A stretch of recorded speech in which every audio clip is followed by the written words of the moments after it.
কুকুর দেখে ভয় পাস? আপু আমার কথা শুনে খুশিতে আত্মহারা হয়ে বলল, আমার সোনা ভাই, তুই একটু কিনে এনে দে, আমি কুকুরটাকে অনেক ভয় পাই।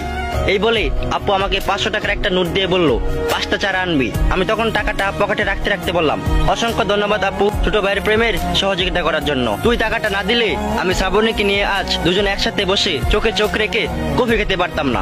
আমার কথা শুনে আপুর হাতে থাকা মগটা আসার মেরে বলল, তুই যদি আজ অর্কিডের চারা নিয়ে বাসায় না ঢুকিস তাহলে তোর খবর আছে। বাসায় আসতে আসতে বিকাল হয়ে গেল। আপুকে কোথাও দেখছি না, হয়তো ছাদে হাঁটাহাঁটি করছে। বাবা মা দেখছিলাম কি বিষয় নিয়ে জানি আলোচনা করছিল। আমাকে দেখা মাত্রই চুপ হয়ে গেল।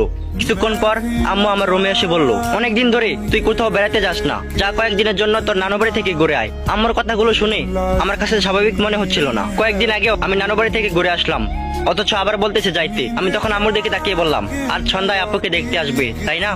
আর তোমরা চাও না যে আমি বাসায় থাকি? এমন সময় বাবা রুমে এসে ঢুকে বলল, হ্যাঁ আমরা চাই না তুই বাসায় থাকিস, কারণ তুই বাসায় থাকলে একটা না একটা ঝামেলা করবি। ছেলেটা অনেক ভালো, আনন্দমোহন কলেজের প্রফেসর, আর আমি এই ছেলেকে হাতছাড়া করতে চাই না। আমি বাবার কথা শুনে মুচকি হাসি বললাম, ছেলে যদি ভালো হয় তাহলে আমি 100% শিওর কোনো ঝামেলা হবে না। ছাদে এসে দেখি আপু ছাদের রেলিং ধরে দূরে তাকিয়ে আছে। আমি কফির মগটা আপুর দিকে এগিয়ে দিয়ে বললাম, আজকে আবার একটা মকবুল তোকে দেখতে আসবে। আপু তখন কফির মগে চুমুক দিয়ে বলল, এবার মনে হয় বিয়েটা হয়ে যাবে রে। ছেলেটা অনেক ভালো, তাদের বংশও নাকি অনেক ভালো, এবং সে অনেক টাকার মালিক। আমিও